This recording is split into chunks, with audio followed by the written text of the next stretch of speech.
Bien. Entonces la idea sería hoy continuar avanzando con eh, con el análisis de la metafísica desplegada de este esquema que ahora voy a compartir pantalla para que lo vean. Ustedes me dicen si la pantalla, a ver, compartir pantalla. Y ustedes me dicen Ahora sí. si lo están viendo. Bárbaro. Sí. Sí. Bien, este esquema que hemos visto la primera vez en su parte más superior, después la segunda vez, la segunda reunión, nos metimos en los opuestos del yin yang. Vamos a intentar entrar en el siguiente estrato, que es el del Xi-Xiang, que para mí es muy importante. A veces simplemente pasa por ser un estrato en el que en el que se combinan dos líneas para luego pasar a tres y los trigramas. Pero en realidad es importante detenerse en esto. Recuperando, ¿qué queríamos decir con el Xi-Xiang o cuatro imágenes? Desprendiéndose de lo trascendente inmanifestado, para poder manifestarse, digamos, para que el Tao pueda manifestarse, ¿no? Porque el Wu-Yi es como el estado inmanifestado del Tao, que el Tao es eterno, ¿no? El Wu-Yi sería lo eterno inmanifestado. Ahora, si se quiere manifestar, necesita de la dualidad de los opuestos. Ese es el Taiji. El Taiji presenta entonces los opuestos que ya hemos visto, que son opuestos complementarios, que se rigen por cuatro principios de oposición, interdependencia, equilibrio entre sí y transformación. La transformación que era cuando uno de estas, a mí me gusta llamarle fuerzas o principios, ha llegado a un extremo de desarrollo, entonces muta en su contrario. Porque estas son fuerzas, ¿y esto qué quiere decir? Que son fuerzas dinámicas, no son fuerzas estáticas, como si yo agarrara un círculo y lo cortara por la mitad, hiciera una mitad blanca y una mitad negra. ¿Se entiende? Eso sería dualismo. Esto no es dualismo. Justamente esto presenta un elemento dinámico y cómo el germen del contrario se encuentra dentro del principio activo. Dentro del yang se encuentra el yin, dentro del yin se encuentra el yang. Ese es el mini puntito que vemos adentro. Entonces, para trabajar con los conceptos de yang y yin por separado, uno no debe olvidar nunca que no son conceptos separados, que son interdependientes, es decir, que están todo el tiempo, mutan unos en otros, que buscan el equilibrio, ¿no? Todo eso. Pero bueno, para trabajar intelectualmente, digamos, necesitamos abstraerlos, pero nunca olvidar que no son conceptos independientes, sino que son interdependientes, dependen entre sí, uno de otro, ¿no? Por ejemplo, si uno está demasiado alto, el otro va a estar bajo. Entonces, la manera en que se van a equilibrar va siendo mutando en su contrario. Otra lámina puede mostrar esto, que es la siguiente. Ven como esta lámina, ¿no? Sobre esta que es más sencilla. Acá los componentes están vistos por separado. El pequeño yin y el pequeño yang son estos puntitos, y el gran yang y el gran yin son los pececitos que conforman el Taiji Tu. Acá, por separado, estamos ya viendo al Xi-Xiang, considerado como acá dice los cuatro fenómenos, ¿no? Xi-Xiang es cuatro imágenes, pero son a su vez cuatro fenómenos. Es decir, el yin y el yang, cuando se manifiestan en el mundo fenoménico, se manifiestan no como dos principios, sino como cuatro principios. O sea, son dos principios, es decir, dos fuerzas, pero que tienen a su vez dos manifestaciones cada una. En este otro diagrama que acabo de poner, vemos cómo del Taijitu, entonces, que es este concepto que estuvimos viendo, podemos tomar por separado la idea del Yang y el Yin. Esto es lo que se llama el Yang-Yi. Pero observemos que dentro del Yang está el pequeño Yin y dentro del Yin el pequeño Yang. El Shi-Xiang sería descomponer más la fórmula y verlo a todo por separado. Ver a los grandes Yang-Yin y a los pequeños Yang-Yin como unidades separadas, que siempre, una vez más subrayado, no lo están. Es una abstracción para poder trabajar con ellos, para poder movernos hacia alguna parte. Entonces, en el cuadro anterior, y viéndolo ya usando otros símbolos gráficos, no el pececito y el circulito, sino usando la línea entera y la línea quebrada, vemos cómo el Xi-Xiang, o cuatro imágenes, puede también ser formulado como los bigramas.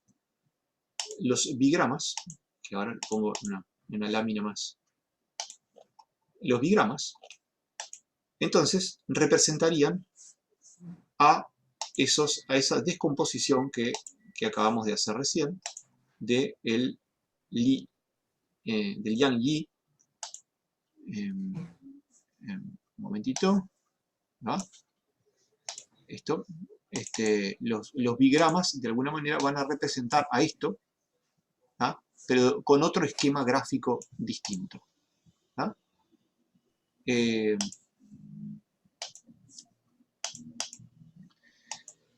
¿Cómo lo represento? De esta forma.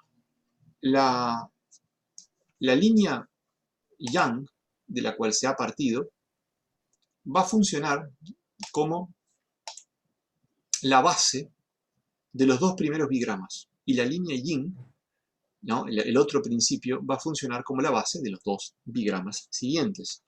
Así tendríamos como base dos grupos de bigramas. El primer grupo de bigramas Yang, cuya base es Yang, y el segundo grupo de bigramas Yin, cuya base es Yin. La base determinaría la característica porque es el bigrama se posa sobre ese principio. Tai es un término, a veces se usa otro término también, Lao, significa viejo. Y Xiao, o a veces se usa Xiao, es joven. ¿Qué quiere decir esto? Que estos principios, cuando el principio se manifiesta como algo joven. Y recordemos, tiende a crecer. El otro lo contiene, ¿no?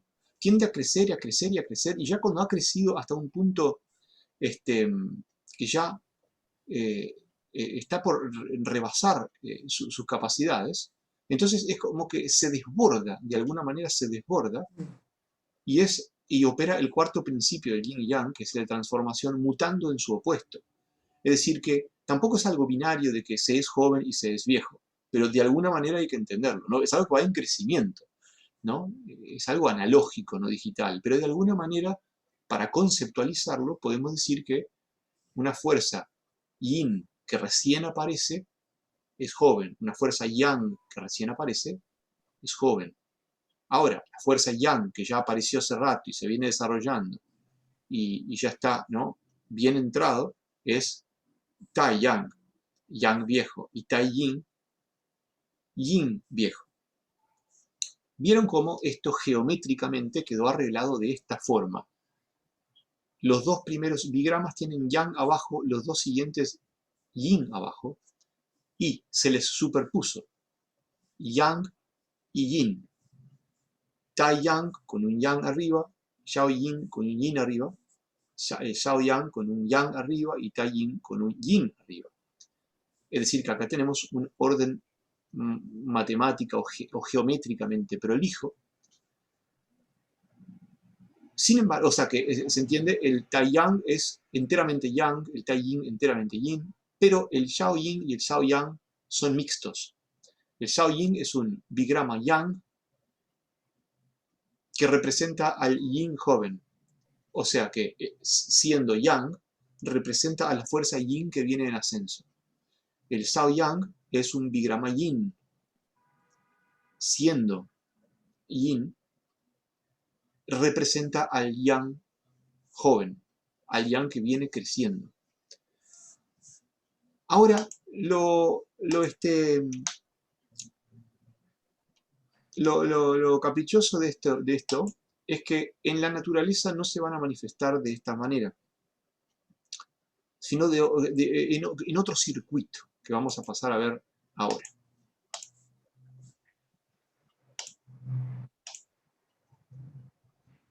Vamos a pasar a ver ahora.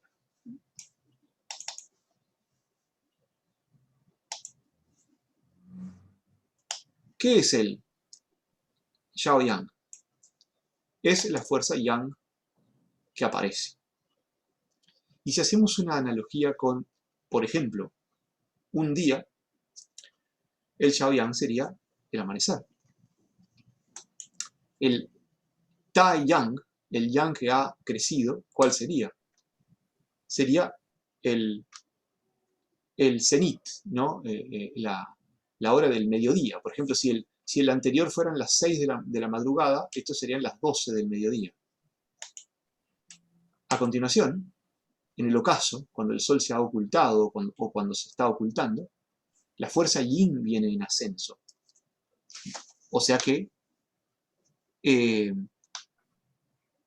el sol, al ocultarse, provoca las sombras, la oscuridad, el frío, un estado emocional distinto, no tan para afuera, sino más para adentro, no tanto el movimiento, sino más el reposo. Todo eso viene en ascenso, entonces lo otro va decreciendo. El ascenso de la fuerza yin sería el Shao Yin. Por último, bien entrada la noche, si quieren en el nadir, el opuesto del cenit, ya estaríamos en el Tai Yin. ¿Y qué pasa después? ¿Qué pasa después? Y que volvemos a... el sol vuelve a salir, ¿no? Vuelve el Shao Yang. Es decir, una vez que la noche ha llegado a su máximo grado, entonces vuelve a aparecer el Yang. Claro, así lo estamos viendo de una manera demasiado binaria. Si lo vemos de una manera más analógica, por así decir, más en degradé, podríamos considerar que el Shaoyang es el punto en el que está saliendo el sol, el Tai Yang es el punto del cenit, el Shaoyin es el punto del ocaso, y el Tai Yin es el punto del nadir o la medianoche, ¿no? Pero en realidad,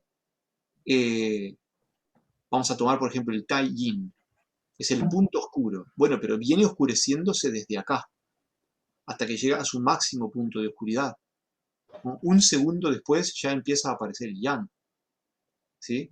Si esto fueran las 6 de la madrugada, esto fueran las 12 del mediodía, esto fueran las 6 de la tarde, y esto fueran las 12 de la noche, es decir, las 0 horas, a las 0 y 1 minuto ya empieza a aparecer el Yang. No es que el Yang aparece acá de golpe. Eso lo entienden, ¿no? Esto es una abstracción que son puntos referenciales, pero en realidad representan el pico máximo de estas 4 fuerzas.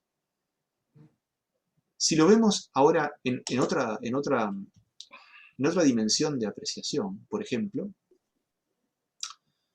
en lo que es el ciclo de las estaciones, entonces el Shaoyang sería la primavera, cuando el Yang aparece como nuevo, cuando todo germina, digamos. El Taiyang sería el verano, el pico más caliente del verano. El Shaoyin sería el otoño y el Tai Yin el invierno, el punto más frío del invierno. ¿Y cuáles son estos puntos? ¿Cuáles son estos puntos? El punto referencial de la primavera sería el equinoccio de primavera. Es decir, aquel punto en el que el día y la noche duran lo mismo. A continuación, el Taiyang representaría al solsticio de verano, es decir, a aquel punto en el que el día es el día más largo del año y la noche más corta del año. El Xiaoyin, el otoño, le representaría el equinoccio de otoño, es decir, cuando el día y la noche tienen la misma duración, pero no en la mitad izquierda, sino en la mitad derecha, ¿no? No entre el invierno y el verano, sino entre el verano y el invierno, pasando del verano al invierno cuando la fuerza yin se encuentra en ascenso, ¿no? Para usar la expresión que usa Wilhelm, cuando las fuerzas yin se encuentran en ascenso, dice, ¿no? Es decir, cuando todo se empieza a oscurecer, cuando se está a medio camino, eso sería el equinoccio de otoño, y a continuación el solsticio de invierno, es decir, cuando la noche es la más larga del año y el día es la más corta. Por supuesto que entre Rafael y nosotros, Teresa, tenemos una diferencia de el hemisferio en el que vivimos. Rafael vive en el hemisferio norte y nosotros vivimos en el hemisferio sur. Pero yo no quiero entrar en eso hoy, porque hoy no queremos todavía acceder a una dimensión práctica de esto, sino a la cualidad teórica de estos principios, que son principios operantes, es decir, nosotros vamos a trabajar con ellos, I Ching incluido, ¿no? El I Ching menciona todo el tiempo esto. No sé si se han dado cuenta que el I Ching es por ejemplo, en su texto, estos son los bigramas que están en los signos del I Ching, pero en su texto está todo el tiempo transando con los ciclos estacionales. ¿Verdad? ¿Verdad? Sí. Entonces, ¿cómo podemos comprender esos textos? Desde esta manera. Esta es la forma en que el texto está entendiendo a los ciclos estacionales. Ahora, saliendo de la metafísica, vamos a entrar un poco en la mitología. No necesariamente para examinar los mitos, sino para examinar unas imágenes que las considero importantes, que son las imágenes de las bestias divinas. Las 4 bestias tienen muchos nombres, ¿no? Las bestias divinas, los animales sagrados, los animales cósmicos, muchos nombres van a haber por allí, los animales de la prosperidad. Son 4. Son el dragón azul,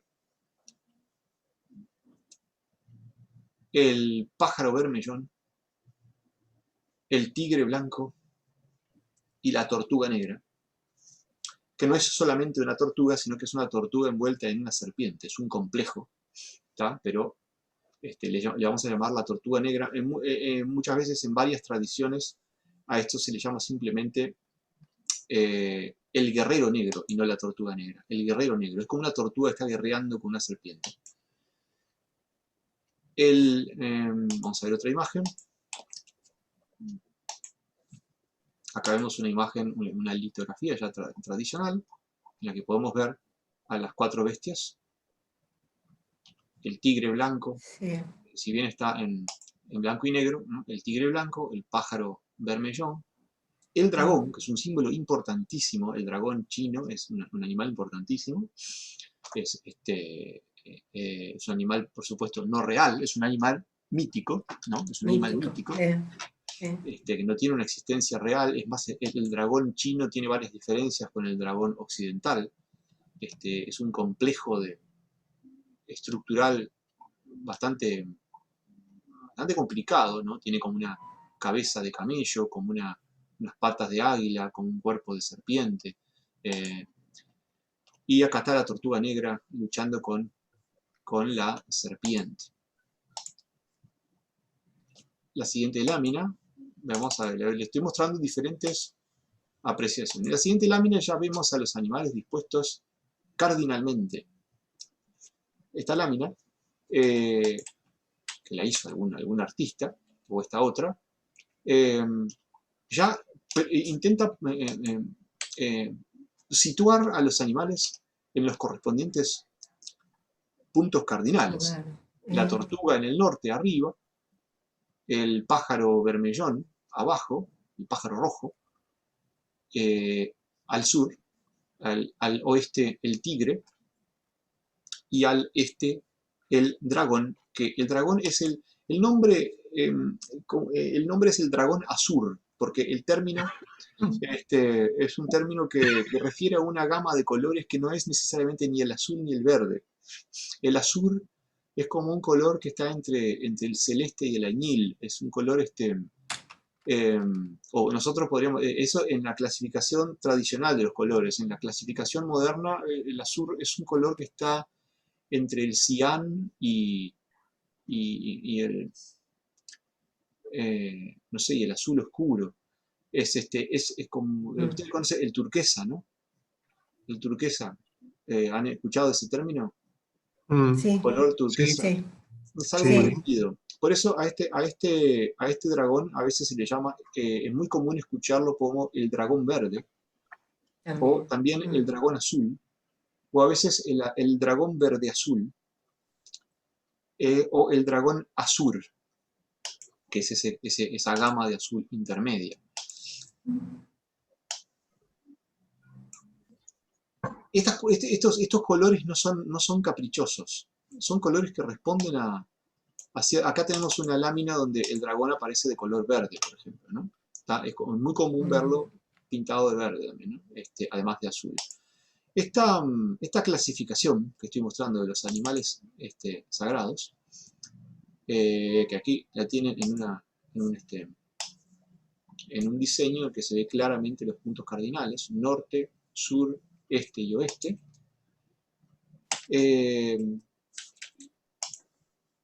Espera un momentito, una duda. ¿Sí? Este y oeste, porque Sí. el norte y el sur está al revés de nosotros, Por eso mismo, a eso quiero ir. ¿no? Por los hemisferios. Y el este y el oeste está también al revés. Estas láminas que yo estoy mostrando por ahora respetan nuestra concepción del norte, el sur y el este y el oeste, ¿no? Acá, antes, para salir de la parte de gráfica, acá tenemos esto que es proviene de unos artefactos que realmente existen, que son como unas losas, que son estas. Observen esto, qué interesante. Estas son unas losas que, no sé, creo que son de la dinastía Han. Me parece que pertenecen a un... no sé, me parece que pertenecen al periodo de un rey de unos 15 años, del año 8 después de Cristo, en la que ahí vemos a los 4 animales. Vamos a ver si los reconocemos. Arriba estaría el dragón azul.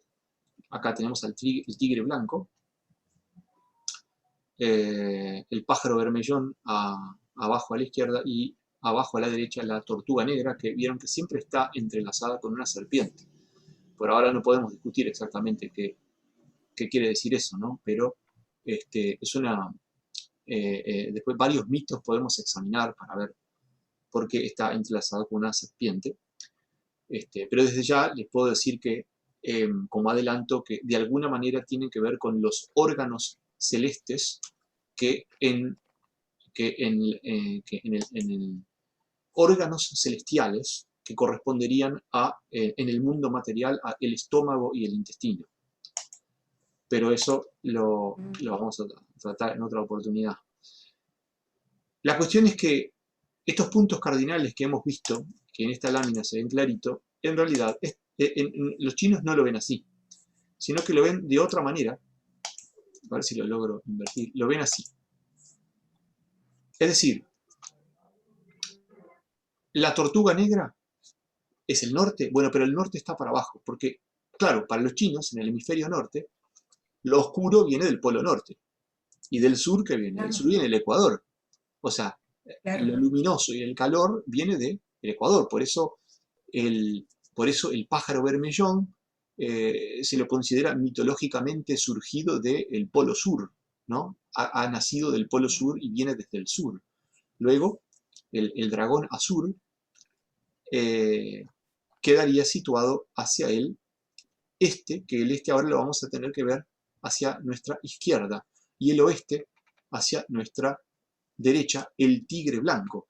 El dragón azul y el tigre blanco inclusive se encuentran en algunas tumbas muy antiguas, por ejemplo en una tumba de un rey en Pyongyang, en la provincia de Henan, que es donde, por lo menos hasta donde yo tengo entendido, es uno de los hallazgos más antiguos de los animales, que pertenece, es una tumba que se la descubrió en 1987, que estuvo como un año o más estudiándola, y que representa, dentro de la tumba hay un caballero enterrado, inclusive con sus 3 hijos, algunas piezas, y hay grabado justamente hacia el este el dragón, y hacia el oeste el tigre blanco. Es una de las representaciones más antiguas conocidas de los animales. Es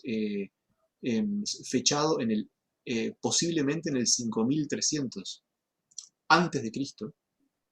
O sea que Wow. estamos digamos en un periodo ya en el Neolítico, para que vean qué ancestral que es esta cosmovisión, ¿no? Porque a ese hombre, posiblemente un chamán, lo entierran según unas coordenadas celestes, en las que, para proteger su tumba, es decir, como guardianes del mal, le ponen un grabado del dragón azul hacia el este y del tigre blanco hacia el oeste. Esos animales entonces parecen ser, por su ferocidad, importantes guardianes contra las fuerzas tenebrosas. Y así, por ejemplo, fue utilizado por ejemplo, el dragón azul es un símbolo importante de la realeza de China, ¿no? Siempre que no debe ser confundido con el dragón amarillo, que ya veremos, que es otro Ah, concepto que lo vamos a ver más adelante, que es importantísimo. Pero el dragón azul se lo ve comúnmente, se lo ve como un símbolo de rectitud y de justicia, y se lo encuentra no solo en templos, sino también en instituciones jurídicas. Es como, así como nosotros tenemos la balanza en Occidente, digamos, en China o en el mundo coreano, vietnamita, etc., Japón, es común ver al dragón azul como un símbolo de el equilibrio, de la justicia, y el tigre blanco como un signo de ferocidad, y por lo tanto de un fuerte, un importante símbolo militar. Varias agrupaciones militares y cofradías han utilizado al dragón blanco y al tigre blanco. Inclusive en la dinastía Han, hasta el tigre blanco ya se lo elevó a una dimensión ritualística, el culto al tigre blanco. El tigre blanco parece ser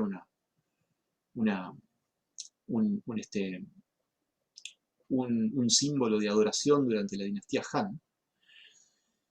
Entonces, viendo así a los animales, podríamos considerar que el pájaro rojo, el pájaro bermellón, a veces le llaman, en el sur, corresponde a las fuerzas del Tai Yang, es decir, a las fuerzas de lo luminoso, de lo calórico, de lo caliente.